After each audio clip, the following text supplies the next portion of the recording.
3 21 எரேமியாவுக்கு நம்பிக்கை உதிக்கிறது. எதை அவர் தன் மனசுல வச்சார்? அவருக்குள்ள இருக்கிற நம்பிக்கை அவரை விட்டு போவதற்கு காரணம் என்ன? புறம்பான காரியங்களை பார்த்து பார்த்து பார்த்து அவைகளை மனசுல வைத்தபடியால் நம்பிக்கை வேரோடு போனது. ஒரு புதிய நாளை உருவாக்குகிறவர் வேதாகமத்தின் கர்த்தர் என்பதை சொல்லி வருகிறேன். வேதாகமத்தின் தேவன் ஓய்வெடுக்காமல் வேலை செய்கிறவர். கர்த்தர் இரக்கமுள்ளவராய் புதிய நாள் கொடுத்திருந்தாலும் அந்த நாள் அவர்களுக்கு நன்மையாய் விளங்குவது கிடையாது. இவளிடத்துல கற்பழிப்பும், இவளிடத்துல கொலையும், இவளிடத்துல சண்டையும், ரத்த சிந்துதலும். இதே நல்ல நாள்ல நமக்கு 3 ஆகாரம் கொடுக்குறோம், மற்றவங்களுக்கு ரொம்ப தீமையா இருக்குது. அந்த நாள் கர்த்தருடைய பொதுவான கிருபையின் அடிப்படையில் அவர் கொடுக்குற எல்லா நன்மையான ஈவுகள் அது எனக்கு நல்ல பிரயோஜனமா இருக்கணும்னாக்கா நான் என்ன செய்ய வேண்டும்? நாள் அவர் வேலை செய்கிறார், ஆனா எல்லா நாளும் நமக்கு அது நன்மையா இல்லையே. காரணம் என்ன? நீங்க புரிந்து கொள்ளாவிட்டால் உங்களுக்கு எல்லா நாளும் கடினமா இருக்கும். புதிய நாள் தர்றதுக்கான காரணம் என்ன?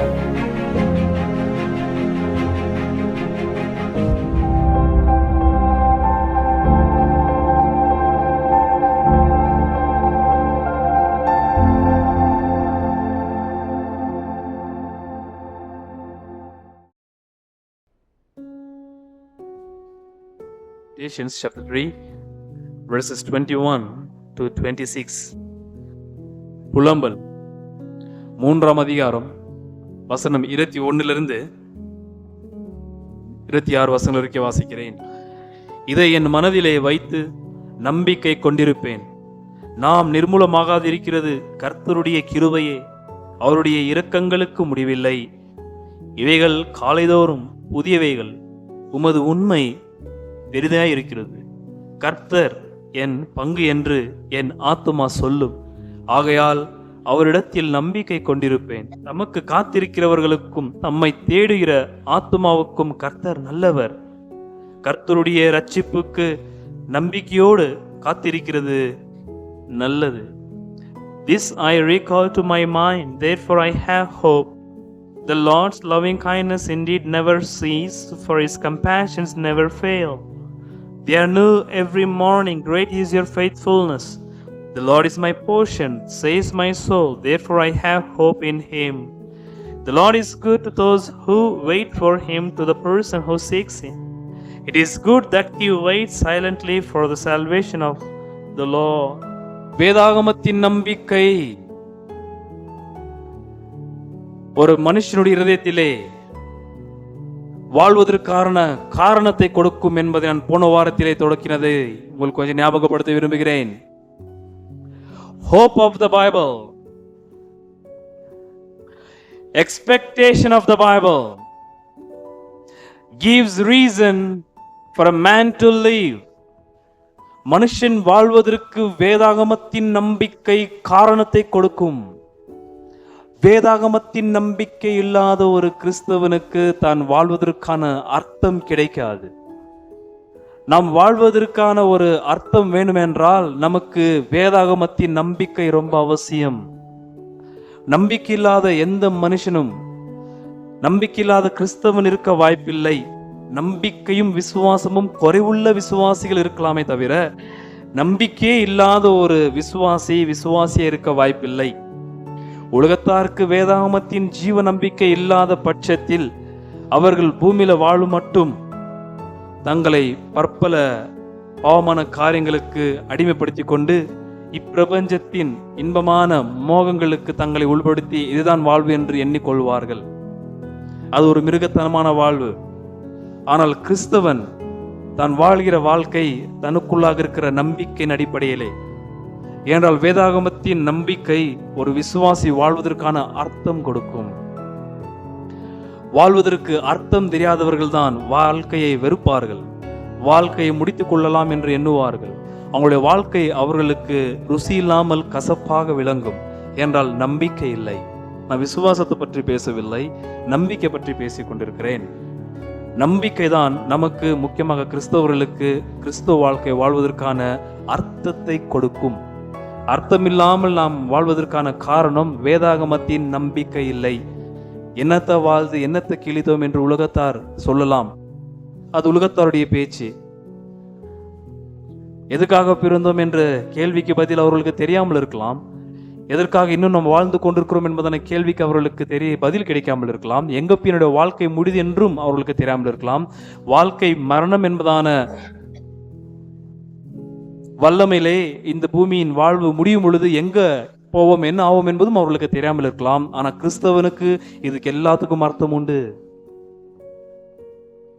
கர்த்தருக்குள்ளாக அழைக்கப்பட்ட நாம், பிதாவாகிய தேவன் உன்னதமான இயேசுநாதருக்குள்ளாக அழைத்தவர், அந்த அழைப்பின் வெளிப்பாடு நமக்குள் உண்டான உடனே நாம் எதற்காக பிறந்தோம், கர்த்தரை அறியாத காலகட்டத்தில் வாழ்ந்த வாழ்க்கை எப்படி, கர்த்தர் அறிந்த பிறகு நாம் வாழ்ற வாழ்க்கை எப்படி, நம்முடைய வாழ்க்கை எங்க போகிறது, எந்த திசை நோக்கி போகிறது, எங்க போய் நம்முடைய வாழ்க்கை முடியும், முடிந்த உடனே நம்முடைய வாழ்க்கை எங்க தொடங்கும் என்பதான முழு வெளிப்பாடு மெய்யான கிறிஸ்தவனுக்கு ஜீவ நம்பிக்கை, வேதாமத்திலிருந்து உருவாகிற ஜீவ நம்பிக்கை அருளும்.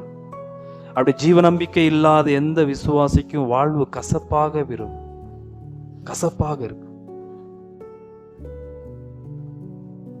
ஜீவ நம்பிக்கை தான் கர்த்தராகிய இயேசுநாதர் மறுபடியும் வருவார் என்று நமக்குள்ளாக அதிக எதிர்பார்ப்பை ஏற்படுத்துகிறது, அதிக விருப்பம் வாஞ்சையை ஏற்படுத்துகிறது. புதிய ஏற்பாடு அப்போஸ்தலனாகிய பவுல் சொல்ற வார்த்தை, நம்முடைய நம்பிக்கை நம்மை வெட்கப்படுத்தாது. Our hope does not disappoint us. உன் எதிர்பார்ப்பு வீண் போகாது, உன் நம்பிக்கை வீண் போகாதெல்லாம் நாம் பாடலாம் பாடி நம்மளோட நம்பிக்கை புதுப்பிக்கிறோம். வேதாகமத்தின் நம்பிக்கை மாத்திரம்தான் நமக்கு வாழ்வதற்கான அர்த்தத்தை கொடுக்கும். அதாவது எப்படி வாழ வேண்டும் என்பதை வெளிப்பாடு கொடுப்பது வேதாகமத்தின் நம்பிக்கை.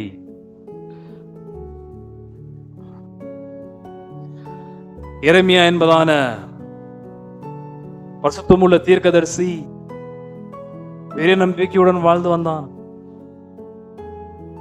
ஜனங்கள் மாத்திரம் மனம் திரும்பி தங்களுடைய பாவங்கள் அறிக்கிட்டு தங்களை சீர்திருத்திக் கொண்டால் கர்த்தர் இஸ்ரவேல், முக்கியமாக யூதேயாவை ஏதோ ஒரு பெரிய இடத்துக்கு கொண்டு போவார், நம்முடைய வாழ்க்கை ரொம்ப செழிப்பாக இருக்கும் என்றெல்லாம் கனவு கண்டு அவர் ரொம்ப எதிர்பார்ப்போடு கூட இருந்தார். ஆனால் தேவனுடைய வார்த்தைக்கு செவி கொடுக்காத மக்கள் தேவனுடைய நீதியுள்ள கோபாக்கினைக்குள்பட்டு மாண்டு போனார்கள். எப்போ ஜனங்கள் மாண்டு போனதை எரேமியா கண்டாரோ, எப்போ தேவாலயம் இடிக்கப்பட்டது எரேமியா கண்டாரோ, எப்போ கர்த்தருடைய ஆசாரியர்கள், லேவி கோத்திரத்தில் இருக்கிற கர்த்தருக்கு ஊழியம் செய்கிற ஆசாரியர்கள் சங்கரிக்கப்பட்டார்களோ, எப்போ யூதேவில் இருக்கிற வாலிபர்கள், அழகாக செழிப்பாக இருக்கிற வாலிபர்களை சரியாக கொண்டு போனதை எரேமியா கண்டாரோ, எரேமியாக்குள்ளாக இருந்த வாழ்வதற்கான நம்பிக்கை கொடுக்கும் அர்த்தம் வேரோடு அற்று போயிற்று. அவருக்குள்ள இருக்கிற நம்பிக்கை செத்து போனது. அதற்காக அவருக்கு வாழ்வதற்கு விருப்பம் இல்லை இப்பொழுது. ஆனால் உன்ன பூமியில் இருக்கிறாரு, இப்ப பூமியில வாழ விருப்பம் இல்லை. ஏனென்றால் உள்ளத்தில இருந்த நம்பிக்கை போனது. சில நேரத்தில் விசுவாசிகள் இவங்களை கம்பேர் பண்ணி நான் அந்த மாதிரி இருந்தால் நல்லா இருக்கும், இவங்கள மாதிரி இருந்தால் நல்லா இருக்கும்லாம் நம்ம கம்பேர் பண்ணி அந்த வாழ்க்கை எதிர்பார்க்கிறோம். தயவுசெய்து எதிர்பார்க்காதீங்க. அவங்களுக்குள்ள இருக்க கசப்பு தன்மை அவங்களுக்கு தான் தெரியும். அதனால மற்றவங்களை கம்பேர் பண்ணி நான் அவரை மாதிரி இருந்தால் நல்லா இருக்கும், இவங்கள மாதிரி இருந்தால் நல்லா இருக்கும்லாம் எதிர்பார்க்காதீங்க. அவங்களுடைய வாழ்க்கையின் கசப்பான அனுபவங்கள் அப்படியே உள்ளது. முக்கியமா உலகத்தால் நீங்க எடை போடக்கூடாது. ஜீவ நம்பிக்கை அற்று போனது நிமித்தமாக வாழ்வதற்கு காரணம் தெரியாத, அர்த்தம் தெரியாத எரேமியாவுக்கு 21 வசனத்திலிருந்து விஷயம் மாறுகிறது.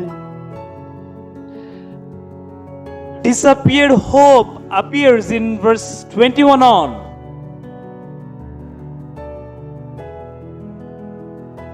ஒன்னாம் அதிகாரத்தில் ஜனங்களுடைய பரிதாபத்தை கண்டு மாண்டு போனதை அழுறார். 2ஆம் அதிகாரத்தில் கர்த்தருடைய பயங்கரமான கோபம் உள்ள முகத்தை கண்டு உதர்றார். 3ஆம் அதிகாரத்தில் தப்பித்துக் கொள்ள வாய்ப்பில்லாத அளவுக்கு சிக்கி கொண்டேன் என்று புலம்புறார். அப்படி வசனம் 18 அவர் சொல்ற வார்த்தை, என் பலனும் 3:18, என் பலனும் நான் கர்த்தருக்கு காத்திருந்த நம்பிக்கையும் அழிந்து போயிற்று என்றேன். நம்பிக்கை எழுந்து போனால் வாழ்வதற்கு அர்த்தம் இல்லை என்பதை நீங்கள் புரிந்து கொள்ள வேண்டும். நான் இதை அடிக்கடி சொல்லிக் கொண்டு வருகிறேன். எப்பெல்லாம் உங்களுக்கு எனக்கு வாழ பிடிக்கலன்னு சொல்றீங்களோ அப்போல்லாம் நீங்க புரிஞ்சுக்கணும், நம்பிக்கை டிப்ளீட்டிங். உங்களுடைய ஜீவ நம்பிக்கை கிறிஸ்துவ உங்களுக்கு சொல்லிட்டு இருக்கேன். வாழ்வது உங்களுக்கு எப்போ கசப்பா தோணுதோ அப்போ புரிஞ்சு கொள்ளணும், ஜீவ நம்பிக்கை குறைவாய் கொண்டிருக்கிறது.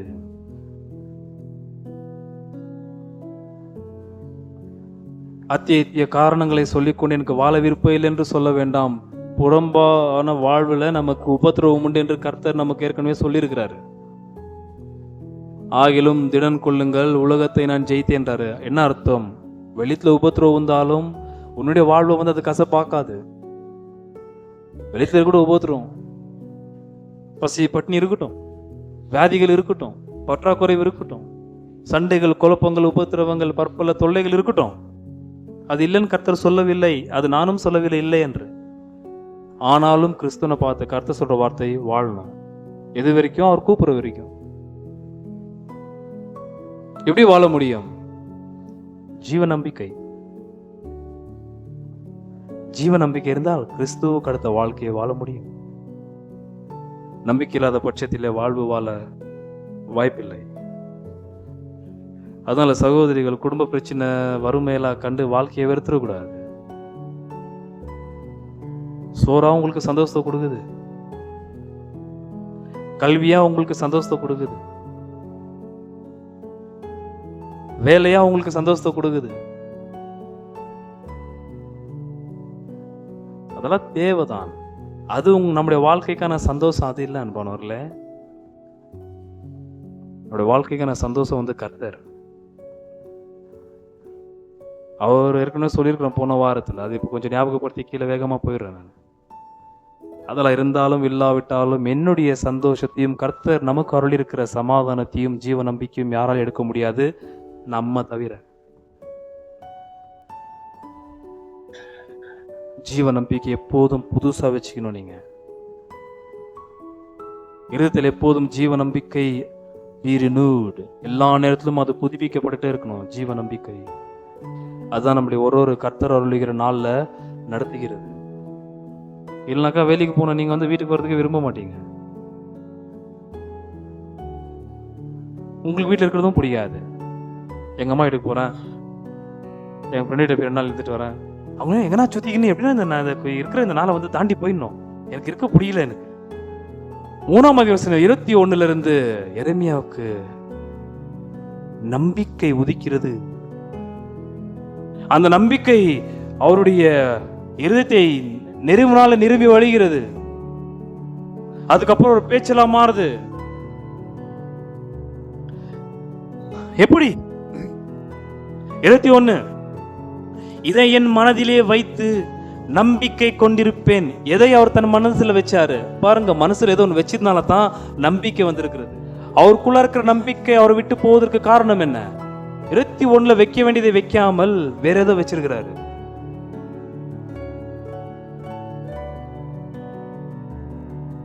எதை வச்சாரு? வெறும் புறம்பான விஷயங்களை, சம்பவங்களை பார்த்து அந்த மனசுக்குள்ள அப்படியே வச்சுக்கினாரு. இஸ்ரவேலுக்கு நடந்தது, யூதேயாவுக்கு நடந்தது, பரிகாசம் பண்றாங்க வந்த புறம்பான ஆட்கள், யூதர்கள் அல்லாத புறஜாதிகள். இவங்களை பார்த்து அதுக்கு 4ஆம் அதிகாரத்தை சொல்லுவார், ரெடி பரிகாசம் பண்ணிட்டு இருக்காங்க அவங்கன்ட்டு. வெளித்துல பரிகாசம், உள்ளத்துல வறுமை, குடும்பம் எல்லாம் அழிந்து போனது, எங்க என்னன்னு வாழ்வது என்று புறம்பான காரியங்களை பார்த்து பார்த்து பார்த்து அவைகளை மனசுல வைத்தபடியால் நம்பிக்கை வேரோட போனது. மறுபடியும் சில ஆண்டுகளுக்கு முந்தி அவருக்கு இருந்த நினைவு மறுபடியும் வசனம் 21 உதிக்கிறது. அதுக்கப்புறம் மறுபடியும் நம்பிக்கை ரீஜெனரேட்டட், நம்பிக்கை மறுபடியும் பொறுக்குது உள்ளத்தில். என்னத்தை அவர் மனதில் வைத்தார்? 21:22 வாசிக்கிறேன். இதை என் மனதிலே வைத்து நம்பிக்கை கொண்டிருப்பேன். நாம் நிர்மூலமாகாதிருக்கிறது கர்த்தருடைய கிருபை, அவருடைய இரக்கங்களுக்கு என்ன இல்லை. அப்ப எதுக்கு முடிவு இருக்கு? அவருடைய நீதியின் கோபத்திற்கு என்ன இருக்கு? அவர் அடிக்கிறதுக்கு ஒரு முடிவு இருக்கு, அவர் கடிந்து கொள்வதற்கு ஒரு முடிவு இருக்கு, அவர் தண்டிக்கிறதுக்கு ஒரு முடிவு இருக்கு. ஆனா எதுக்கு முடிவு இல்லை? இரக்கங்கள். இவருக்கு எப்படி அந்த மைண்ட்ல வந்துச்சு? முதலாவது, நாம் நிர்மூலமாகாது இருக்கிறது கர்த்தருடைய கிருபை. முதலாவது கர்த்தரை இப்போ அவர் பார்க்கிற பார்வை வேற. இதுக்கு முன்னாடி அவர் கர்த்தரை பத்தி 3ஆம் வசனம் 1 இருந்து 18 வரைக்கும் சொன்ன காரியங்கள் பயங்கரமானவர். இவர் சிங்கம் போல கரடி போல என்னை வேட்டையாடி என்னை பயமுறுத்தி ஒரே இடத்துல உட்கார வைக்கிறவர் இவர் என்று இவரை பத்தி பயங்கரமா சொன்னவர் 21ல கர்த்தரை பத்தி வேற மாதிரி சொல்ல ஆரம்பிக்கிறாரு.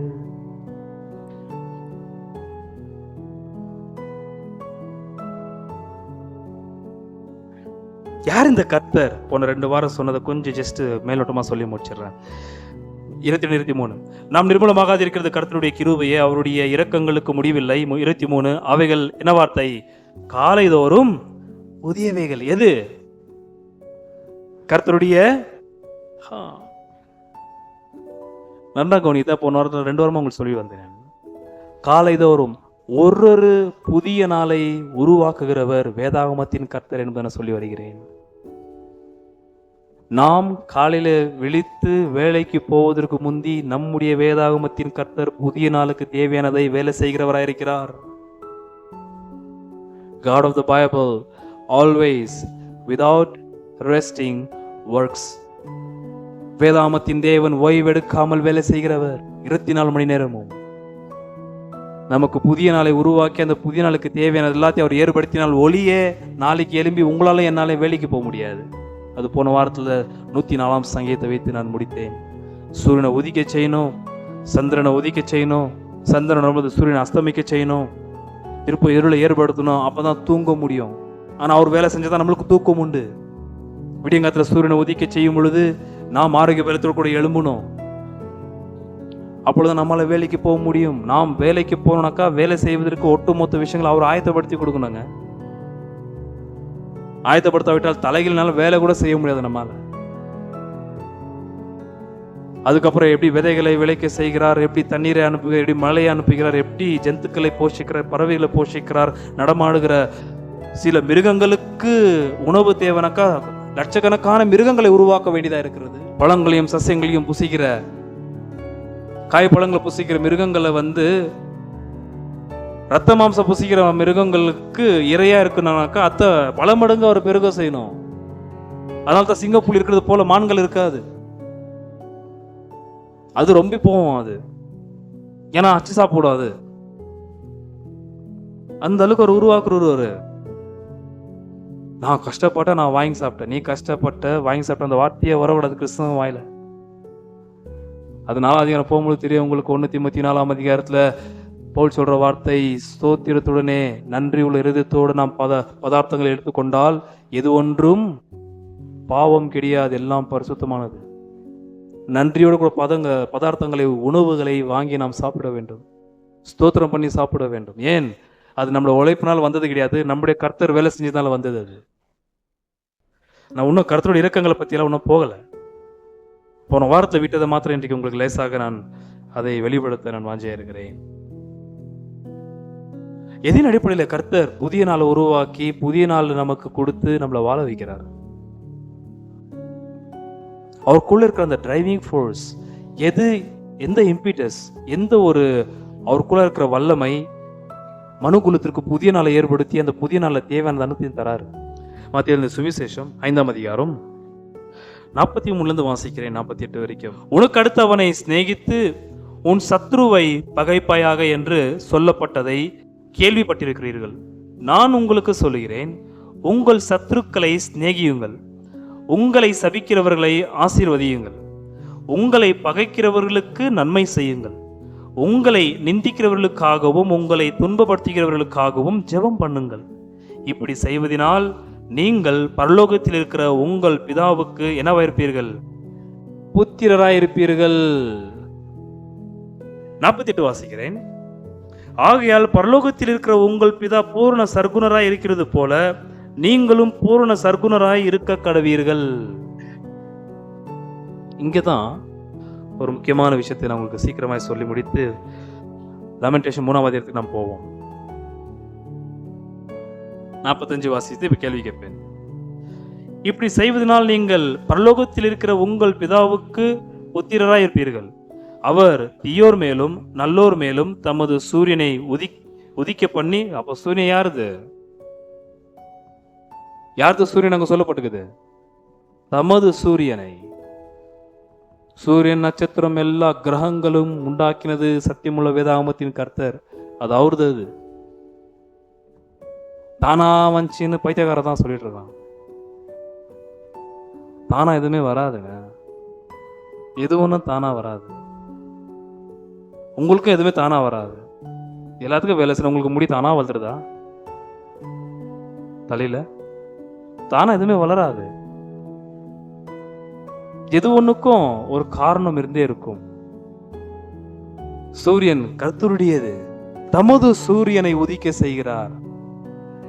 45 நல்லோர் மேலும் தமது சூரியனை உதிக்க பண்ணி நீதி உள்ளவர்கள் மேலும் அநீதி உள்ளவர்கள் மேலும் மழையை பெய்ய பண்ணுகிறார். என்னுடைய கேள்வி, எது பரலோக பிதாவாகிய தேவன் அல்லது இயேசுநாதருடைய பிதாவாகிய தேவன் இந்த தீயோர் மீதும் நல்லோர் மீதும் புதிய நாளை ஏற்படுத்தி சூரியனை உதிக்க செய்யறதுல என்ன புதிய நாளை உருவாக்குறாரு? அவரு சந்திரனையே கொண்டு வராரு, புதிய ஒரு இரவை கொண்டு வராரு. கொஞ்சம் யோசிச்சு பாருங்க. இரவு மாத்திரம் போயிருந்தாக்கா இல்ல பகல் மாத்திரம் போயிருந்தா நம்ம நிலைமை என்ன ஆகும்? அது கரெக்டா வேலை நடக்குது. உங்க கைக்கு உணவு கைக்கு நேரத்துக்கு வரணும்னாக்கா சும்மா வந்துடாது. அது தயாரிக்கிறவங்க யாருன்னா ஒருத்தர் இருக்கும், அதை சமைக்கணும். நல்லா வீட்டுக்கு போனோன்னா உங்களுக்கு உக்காந்து இருந்தா பரிமாறாங்கனாக்கா அதுக்கு சும்மா அப்படியே சடனா வரல, அது தானா வரல, வேலை செஞ்சிருக்காங்க பின்னாடி. நமக்கு இரவு வரணும்னாக்கா அந்த இரவுக்கு அடுத்த வேலையை நம்ம கர்த்தர் செஞ்சிருக்கிறாரு. எது கர்த்தரை தீயோர் மீதும் நல்லோர் மீதும் இந்த புதிய நாளையும் புதிய இரவையும் புதிய நாள்ல புதிய காரியங்களை செய்வதற்காக தூண்டுதல் ஏற்படுத்துது. 48 வாசிக்கிறேன். ஆகையால் பரலோகத்தில் இருக்கிற உங்கள் பிதா பூரண சர்க்குணராய் இருக்கிறது போல யாரு நீங்களும் பூரண சர்க்குணராய் இருக்க கடவீர்கள். அப்ப அவர் எப்படி இருக்கிறாரு? அவரை போலவே நாம இருக்கணுமா? என்னது பூரண சர்க்குணராய் அவர் இருக்கிறது போல நாமளும் இருக்கணும்னு சொல்லப்படுது. 46 உங்களை சிநேகிக்கிறவர்களையே நீங்கள் சிநேகிப்பீர்களானால் உங்களுக்கு பலன் என்ன? அப்போ எல்லாரையும் ஒரே மாதிரி சிநேகிச்சாக்கா பலன் கிடைக்குதா? 43 உனக்கு அடுத்தவனையே சிநேகித்து உன் சத்ருவை பகைப்பாயாக என்று சொல்லப்பட்டிருக்கிறதை கேள்விப்பட்டிருக்கிறீர்கள். 46 உங்களை சிநேகிக்கிறவர்களையே நீங்கள் சிநேகிப்பீர்களானால் உங்களுக்கு பலன் என்ன? 48 ஆகையால் பரலோகத்தில் இருக்கிற உங்கள் பிதா பூரண சர்க்குணரா இருக்கிறது போல. இப்போ சொல்லுங்க, பரலோக பிதா எப்படி இருக்கிறாரு? பாதபட்சம் இல்லாமல் பிதாவாக என்ன பண்றாரு? எல்லோரையும் நேசிக்கிறார். ஆகையால் தான் எல்லாருக்கும் சூரிய வருதா, எல்லாருக்கும் சந்திரன் வருதா, எல்லாருக்கும் சோறு வருதா, எல்லாருக்கும் குடிக்க தண்ணீர் வருதா? எல்லாருக்கும் கர்த்தர் அருளுகிறார். எதின் அடிப்படையில்? பிதாவாகிய தேவன் எல்லோரையும் சிநேகிக்கிறார். எல்லோரும் என்ன பண்றாரு? அப்போ எதற்காக அவர் எல்லாத்துக்கும் தராரு? எல்லா நாளும் எல்லாரும் சிநேகிக்கிறார். சொல்ல போனா எல்லாரும் லவ் பண்றாரு. எல்லாரும் மீது அவருக்கு ரொம்ப ஆசை இருக்கு. அந்த விருப்பம் அந்த ஆசை அவரை இவ்வளவு நன்மைகளை செய்ய வைக்கிறது. ஆனால் விசுவாசிக்கு மேல காண்பிக்கிற அன்பு வேற, பொதுவாக தீயோர் மீதும் நல்லோர் மீதும் பூமியில் இருக்கிற எல்லோர் மீதும் காண்பிக்கிற பொதுவான அன்பு வேற. அது வேற எப்போதாவது அதை டீல் பண்ண வேண்டும். விசுவாசிகளுக்கு அவர் காண்பிக்கிற அன்பு வேற. விசுவாசிகளுக்கெல்லாம் அவர் வித்தியாசமுள்ள ஸ்பெஷல் லவ் எப்பவுமே காட்டுவார். உலகத்தாருக்கு அவர் காண்பிக்கிற அன்பும் பொதுவான கிருபையின் அடிப்படையிலே பொதுவான அன்பை காண்பிக்கிறவர் பரலோக பிதாவாகிய தேவன். ஸோ அவரை புதிய நாளை உருவாக்குறதுக்கான காரணமே அவர் எல்லாரையும் காமனா பாதபட்சம் இல்லாமல் நேசிக்கிறார். பாதபட்சம் இல்லாத நேசிக்கிறார். ஆனால் அவருடைய இந்த பாதபட்சம் இல்லாத அன்புல அவர் கொடுக்குற நன்மையான ஈவுகள் எல்லாருக்கும் நன்மையா இருக்கிறது கிடையாது. இன்னைக்கு பாத்தீங்கன்னாக்கா எவ்வளவு பேர் வியாதிப்பட்டிருப்பாங்க, பலவீனப்பட்டிருப்பாங்க, எவ்வளவு பேருக்கு ஆகாரம் கிடைக்காம இருந்திருக்கலாம். நீங்க இன்னைக்கு சர்வே எடுத்து பார்த்தீங்கன்னா தெரியும், எவ்வளவு பேர் கற்பழிக்கப்பட்டாங்கன்னு தெரியாது, எவ்வளவு பேர் கொல்லப்பட்டாங்கன்னு தெரியாது, எவ்வளவு பேருடைய வீட்டில் பொருள் திருட்டு போச்சுன்னு தெரியாது, எவ்வளவு பேருக்கு ஆக்சிடென்ட் ஆச்சுன்னு தெரியாது, எவ்வளவு பேர் செத்து போனாங்கன்னு தெரியாது. கர்த்தர் இரக்கமுள்ளவராய் புதிய நாள் கொடுத்திருந்தாலும் அந்த நாள் அவர்களுக்கு நன்மையாய் விளங்குவது கிடையாது. அதனால தேவன் மீது குறை சொல்ல ஆரம்பிக்கிறார்கள் மனுகுலம். அவர் இருந்தாருன்னா இப்படி ஆகுமான்ட்டு. ஏன்ப்பா அவருக்கு இருந்தாலும் நீ தானே மூச்சு விட்டுங்கிற. கர்த்தர் எல்லோருக்கும் பொதுவான அன்பின் அடிப்படையில் எல்லோருக்கும் அருளுகிறார். பிரச்சனை கர்த்தர்கிட்ட அல்ல, அவர் கொடுக்கிறதை அதை அங்கீகரிக்கிற நம்மிடத்தில் பிரச்சனை இருக்கிறது. குறை சொல்ல வேண்டும் என்றால், குற்றம் சாட்ட வேண்டும் என்றால் அது நம்மை தான் சொல்ல வேண்டியதாக இருக்கு. கர்த்தர்கிட்ட பிரச்சனை இருக்க வாய்ப்பு இல்லை. எல்லோருக்கும் அவர் மழையை பெய்ய பண்றா, எல்லாருக்கும் சூரியன் உதிக்குது. ஏன்ப்பா உனக்கு மாத்த உதிக்கல? என் உடம்பு பாரு எவ்வளோ வியாதிக்குது. எனக்கு கொடுத்தா உனக்கு எப்படி சூரியன் உதிக்குது, அதை மாத்த எனக்கு உதிக்குது. ஆனால் அது உனக்கு செட் ஆக மாட்டேங்குது இன்னைக்கு வாழ்றதுக்கு. அதுக்கு பிரச்சனை வந்து சூரியனை உதிக்க செய்த கர்த்தரிடத்தில் அல்ல. அந்த சூரியனுடைய ரேஸ் வந்து அதனுடைய ஒளி உண்மையில பட்டாக்கா அது உனக்கு தீமையா இருக்குது. ஆனா அதே ஒளி எனக்கு பட்டாக்கா அது நன்மையா இருக்குது. பிரச்சனை வந்து உன்ட்ட. அப்ப கர்த்தருடைய பொதுவான கிருபையின் முழு அன்பின் அடிப்படையில் அவர் தருகிறது எல்லாமே அனுபவிக்கணும்னாக்கா நம்ம என்ன பண்றதுதான் கேள்விக்குறியா இருக்கிறது. எவ்வளவு இடத்துல கற்பழிப்பும், எவ்வளவு இடத்துல கொலையும், எவ்வளவு இடத்துல சண்டையும் ரத்த சிந்துதலும். இதே நல்ல நாள்ல நமக்கு 3 வேளை ஆகாரம் கொடுக்குறோம், மற்றவங்களுக்கு ரொம்ப தீமையா இருக்குது அந்த நாள். யோப கேடினாக்கா அவர் சொல்ற, இந்த நாள் எனக்கு தேவையில்லாத ஒரு நாள், ஆபத்தான நாள், அந்தகாரப்பட்ட நாள் இது. இதை பார்க்கறதை பார்க்கலும் என் தாயின் வயிற்றிலே அப்படியே மிஸ்கேரேஜா செத்து வந்த நாளா இருந்திருக்குன்றாரு. அந்த நாள் அவருக்கு ரொம்ப ஆபத்தான நாள், அந்தகாரம் உள்ள நாள், அருவருக்கிற நாளா இருந்தது. யோப பிசாசு சந்திச்ச நாள். அந்த மாதிரி நாட்கள் உங்களுக்கும் எனக்கும் வரலாம். அந்த நாட்கள் வர்றதுனால நாளை உண்டாக்கணும் கர்த்தர்கிட்டயும் பிரச்சனை இல்லைங்க. அந்த நாளை சந்திக்கிற பிரச்சனை நம்மிடத்தில் இருக்கிறது. கர்த்தருடைய இரக்கத்தின் அடிப்படையிலே அவர் அருளுகிற நன்மையான பொதுவான ஆசீர்வாதங்களை பூமி கடத்த வேலை சொல்ற மழை, வெயில், காற்று, நல்ல சுவாசம், நல்ல தண்ணீர், நல்ல மரச்செடி கொடிகள், நல்ல பழங்கள், நல்ல உணவு, மாம்சம் நீங்கள் புசித்து அது உங்களுக்கு ஆரோக்கியமாய் விளங்க வேண்டும் என்றால், ஏன்னா எல்லா நாளும் அவர் வேலை செய்கிறார். ஆனா எல்லா நாளும் நமக்கு அது நன்மையா இல்லையே. காரணம் என்ன? பிரச்சனை அவர்கிட்டயா? அதான் கேள்வி. இல்லை ஏன்ட்டியா? அப்ப கர்த்தருடைய பொதுவான கிருபையின் அடிப்படையில் அவர் கொடுக்குற எல்லா நன்மையான ஈவுகள் அது எனக்கு நல்ல பிரயோஜனமா இருக்கணும்னாக்கா நான் என்ன செய்ய வேண்டும்? சூரியன் ஒளி கொடுத்துன்னு தான் இருக்கும். சூரியன் தான், அதுகிட்ட ஒரு பிரச்சனையே இல்லை. அது ஒரு இடத்துல வெயில் கொடுக்கும்போது பச்சை பசேர்னு மொழிகுது, இன்னொரு இடத்துல வெயில் அடிக்கும்போது காஞ்சி வத்தி போகுது. சூரியன் கிட்ட பிரச்சனையா, பூமியில பிரச்சனையா? பிரச்சனை யார் இடத்துல இருக்கு? பிரச்சனை சூரியன் இடத்துல அல்ல, அதோடைய ஒளி பாடுற நம்ம இடத்துல பிரச்சனை இருக்கிறது. அப்ப கர்த்தருடைய நன்மையான ஈவுகளை நீங்கள் அனுபவிக்க வேண்டும் என்றால், அது முக்கியமா அந்த இரக்கங்களுக்கு அடுத்த வாரம் சொல்ல விரும்புவேன். ஏன்னா அது விடுதா இல்லை. 21 to 26 வசனங்கள் என் மனசில் ஆழமாய் நான் பதித்து வைத்த வசனங்கள் அவைகள். கடினமான நாள் வரும்போதெல்லாம் இந்த வசனத்தை ஞாபகப்படுத்திக் கொள்ள வேண்டும்.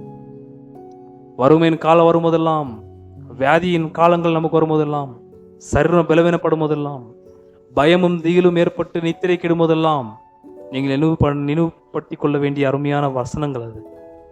இதை Yet this I call to mind, therefore I have hope. Because of the Lord's great love, we are not consumed, for His compassions never fail. They are new every morning. Great is your faithfulness. I say to myself, the Lord is my portion, therefore I will wait for Him. The Lord is good to those whose hope is in Him, to the one who seeks Him. It is good to wait quietly for the salvation of the Lord. அருமையான வாக்குத்தத்தம் அது. ஆண்டுடைய பொதுவான கிருபையில உங்களுக்கு அருளுகிற நன்மையான ஈவுகள், அது எரேமியாவுக்கு அப்ப புரியல. அது பாபிலோனுக்கு ரொம்ப சந்தோஷம். சிறைப்பட்டு அடிச்சுன்னு போயிட்டான், எல்லாத்தையும் கொள்ளடிச்சுன்னு போயிட்டான். யார்? இஸ்ரவேல் யூதா வீட்டு இந்த ஒட்டு மொத்த தங்கத்தையும் ஜனங்களை கொன்று போட்டு வாலிபர்கள் இளைஞர்கள் எல்லாத்தையும் தூக்கின்னு போயிட்டான். அது அவனுக்கு ரொம்ப சந்தோஷமான நாள். ஆனா இவருக்கு அது ரொம்ப கண்ணீர் நாளா இருக்கிறது. ஏன் அது அவருக்கு கண்ணீர் நாளா மாறுச்சு?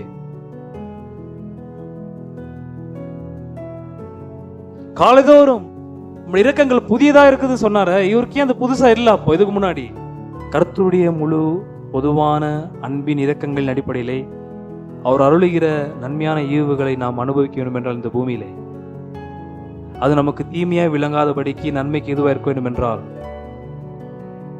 நம்மிடத்தில் சரி செய்து கொள்ள வேண்டிய காரியம் என்ன? என்ன இருக்கும்? என்ன இருக்கலாம்? ஒரே ஒரு வார்த்தை தான். அது அநேக விஷயங்களா இருக்கலாம். பரவாயில்ல, நீங்க சொன்னாலும் சந்தோஷம். அது ஒரு வார்த்தையில கொண்டு வந்து முடிச்சிடலாம். என்ன அது? இது நீங்க புரிந்து கொள்ளாவிட்டால் உங்களுக்கு எல்லா நாளும் கடினமா இருக்கும், கசப்பா இருக்கும். நீங்கள் தான் நாட்களை பாதிக்கணும். நாட்கள் உங்களையும் என்னையும் பாதிக்க கூடாது, பாதிக்க விடக்கூடாது. நாம தான் அதை தாக்கணும். நாட்கள் நம்மை தொட ஆரம்பித்தா ரொம்ப கஷ்டம். மாத கட்சி வந்தாலே நம்மளுக்கு ரொம்ப கஷ்டம் போகுது. காசு தீந்துருது, எவ்வளோ கைக்கு சம்பளம் வரும் எதிர்பார்க்க வேண்டியதாக இருக்குது. கர்த்தருடைய முழு இரக்கங்களை நாம் அனுபவிப்பதற்கு நாம் சரி செய்து கொள்ள வேண்டிய காரியங்கள் என்ன?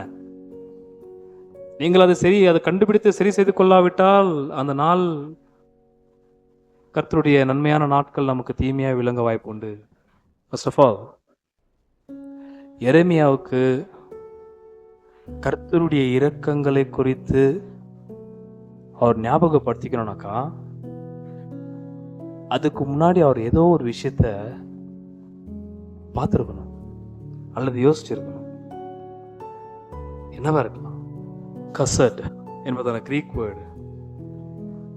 அவருடைய இரக்கங்கள் 22 நாம் நிர்மூலமாகாதிருக்கிறது. அவர் கர்த்தருடைய கிருபை என்ற வார்த்தை வந்தது. அதுக்கு எபிரேய வார்த்தை கசட் என்பதான வார்த்தை. அதுக்கு அடுத்த வாரம் சொல்றேன். எனக்கு இதெல்லாம் ரெண்டாவது செயல் தான். முதல் செயல் எருமைக்கு எதுவும் ஆயிருக்குது. எரேமியா ஆக்சுவலி பார்த்தது, யோசிச்சது தன்னை பத்தி. எல்லாரும் செத்துட்டாங்க, எல்லாரையும் மீதி இருக்கிறவர்களை சரியாக கொண்டு போகப்பட்டது. எதுக்கு நான் மாத்திரம் உயிரிழக்கிறேன்? நீங்களும் நானும் ஒரு நாளும் கேட்க வேண்டிய கேள்வி என்ன தெரியுமா? ஏன் இன்னைக்கு உயிரிழக்கிறேன்? ஏன் இன்னைக்கு எனக்கு சாவு நேரிடவில்லை? அதை எரேமியா தனக்குள்ளே சிந்தித்தபடியால் தான் அவருடைய இரக்கங்கள் காலைதோறும் புதியவைகள், அவருடைய இரக்கங்களுக்கு முடிவில்லை. அந்த ஒரு வெளிப்பாடு வர்றதற்கு முந்தி தன்னை அவர் யோசித்து பார்க்கிற, எதற்காக நான் இன்னைக்கு சாகாமல் உயிரோடு இருக்கிறேன்? 2 பால சிநேகிதர்கள் பல வருஷங்களாகி 65-67 வயசுல இருக்கும்போது 2 பேரும் மீட் பண்ணிக்கினாங்க.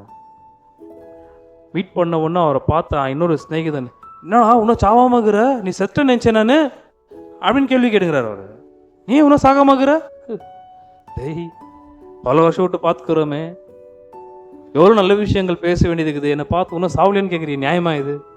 ஏன் நீங்களும் நானும் இன்னும் மறிக்காமல் இந்த நாளில் இருக்கிறன்றதை மாத்திரம் நீங்கள் ஞாபகப்படுத்திட்டீங்க. அங்கிருந்து தான் உங்களுடைய வேதாகமத்தின் ஜீவ நம்பிக்கையின் ஊற்று தொடங்குகிறது. எதற்காக நான் இன்றைக்கு உயிரிட இருக்கிறேன்? யார் வச்சிருந்தேன் உயிரிட? எதற்காக சாவுடைய கணக்கில் நான் போகவில்லை? கொஞ்ச நாள் சம்மந்தப்பட நான் பேசுறது.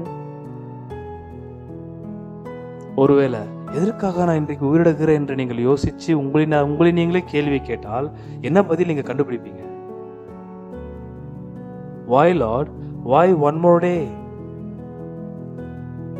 எதற்காக ஒரு நாள் கூட்டி கொடுத்தீர்? எதற்காக இன்னொரு நாள் நான் வாழ்வதற்கு நீர் வேலை செஞ்சிருக்கிறீர்? என்ன காரணம்? புலம்பல் 3ஆம் அதிகாரம் 3:32.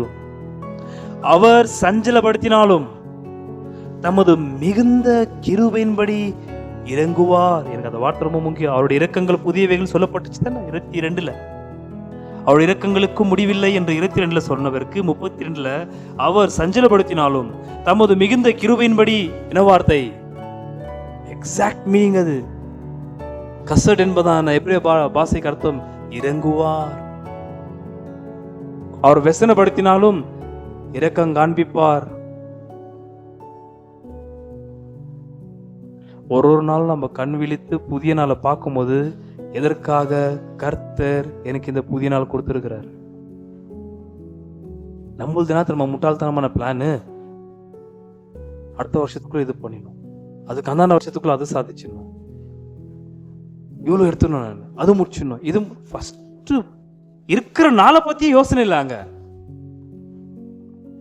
அதனால தான் யாக்கோபு 4ஆம் அதிகாரத்தில் யாக்கோபு ரொம்ப கடிந்து கொள்கிறார். நாளைக்கு இந்த இடத்துக்கு போவோம், அந்த இடத்துக்கு போவோம், வியாபாரம் செய்வோம், நல்ல லாபத்தை பார்ப்போம் என்று நீ வீண் பெருமை உள்ளவனே சொல்லாதே, நாளைக்கு நாள் உனக்கு இருக்காதுன்றாரு யாக்கோபு ரொம்ப தெளிவாக. இருக்கட்டும், பிளான் எல்லாம் நீங்க போடுவது வேத வாக்கியம் தவறு என்று சொல்லவில்லை.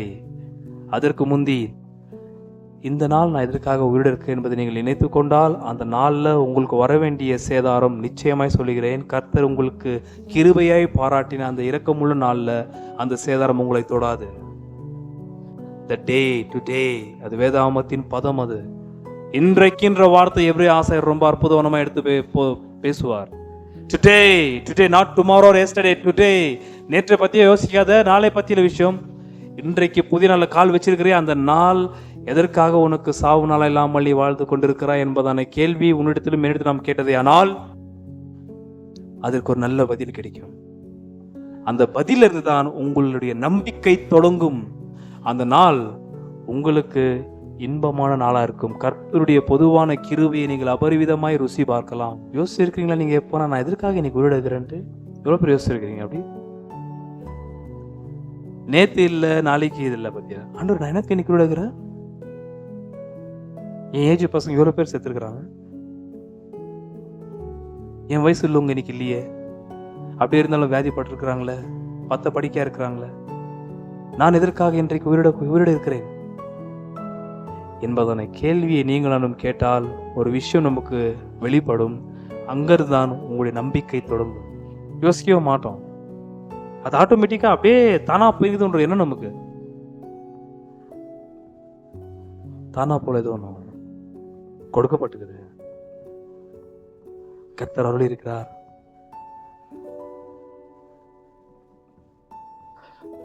எப்போ நீங்கள் நானும் ஒரு நாளிலையும் நம் உயிரோட எதற்காக கர்த்தர் வைத்தார் என்றது எண்ணிக்கொள்ளுகிறோமோ எனத்தின் உள்ளத்தில் உண்டாகும் ரிப்பெண்டன்ஸ், மனம் திரும்புதல். நேற்று செஞ்ச பாவத்தோடு கூட கர்த்தர் என்னை கொண்டிருந்தால் அந்த பாவத்து நிமித்தமாய் நான் போகக்கூடாத இடத்துக்கு நான் போயிருக்க வேண்டும். ஆனால் கர்த்தர் அந்த நாளை தாண்டி ஒரு புதிய நாளை தர்றதுக்கான காரணம் என்ன? ரிப்பெண்டன்ஸ். அது அடுத்தவரை நான் தொடங்குவேன். மனம் திரும்புதல் 3ஆம் அதிகாரத்தில் இருக்கா? காத்திரு காத்திரு. ஹோப்புடைய அருமையான ஒரு பாதிப்பு என்னவென்றால் பொறுமையா காத்திருக்க செய்கிறது. என்ன அந்த காத்திருக்கிறது என்றால், காத்திரு, பொறுமையா காத்திரு. என்ன பண்ணிட்டு இருக்கணும்? காத்திருக்கும் போது சும்மா படுத்துட்டு இருக்கிறத பத்தி சொல்லப்படுதா? கர்த்தர் ஒரு புதிய நாளிலேயும் கர்த்தர் என்னை எதற்காக உயிரோடு வைத்தார் என்று நீங்கள் நினைக்கும் பொழுது புரிந்து கொள்ள வேண்டும், நேற்றைக்கு செய்த தவறு இன்றைக்கு தொடங்கக்கூடாது. இன்றைக்காவது நான் மனம் திரும்பி கர்த்தருடைய முழு நன்மைகளை அனுபவிக்கத்தக்கதாக வாழ வேண்டும் என்று ரிப்பெண்ட் ஆக வேண்டும். ஏதாவது இருந்தால் எரேமியாவுக்கு அது ரொம்ப தெளிவாய் புரிந்தது. அவர் மனசாப்பட்டு மனம் திரும்புற ஒரு நாளா இருக்கிறது. எல்லா நாளும் எல்லா நாட்களும் எதற்காக புதிய கிருபை, புதிய இரக்கம், மனம் திரும்பி பாவங்கள் கழுவப்பட்டு புதிய நாட்களுக்குள்ளாக பிரவேசிக்கும்படியாக தான். அடுத்த வாரம் 3ஆம் அதிகாரத்தில் இருக்கிற ரிப்பெண்டன்ஸ் நான் உங்களுக்கு ரொம்ப ஆழமாக எடுத்து காண்பிக்க முயற்சி செய்வேன். அதுல ஒரு வாலிபனை பத்தி பேசுவாரு எரேமியா. நீங்க வாசிச்சு பார்த்தா உங்களுக்கு தெரியும். அந்த வாலிபனுக்கு செய்ய வேண்டியது அவன் எப்படி இந்த நேரத்தில் நடந்துன்றதை பத்தி அருமையாய் சொல்லுவார். அது அவருக்கல்ல, தன்னை பத்தி அவர் சொல்ற ஒரு விஷயம். அது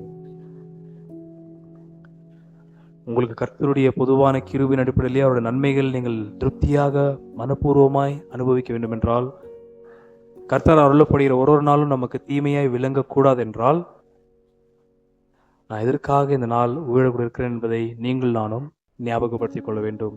நாம் தானா இல்லை, கர்த்தர் அந்த நாள் கொடுத்திருக்கிறார். இதனால் நான் என்ன செய்யணும்? இதை நீங்கள் நான் புரிந்து கொண்டால் கர்த்தர் அருளுகிற அன்பின் அடிப்படையிலே, நேசத்தின் அடிப்படையிலே நம்மளை சிநேகித்து கொடுக்கிற நன்மையான ஈவுகளை நன்றாய் அனுபவிக்க முடியும்.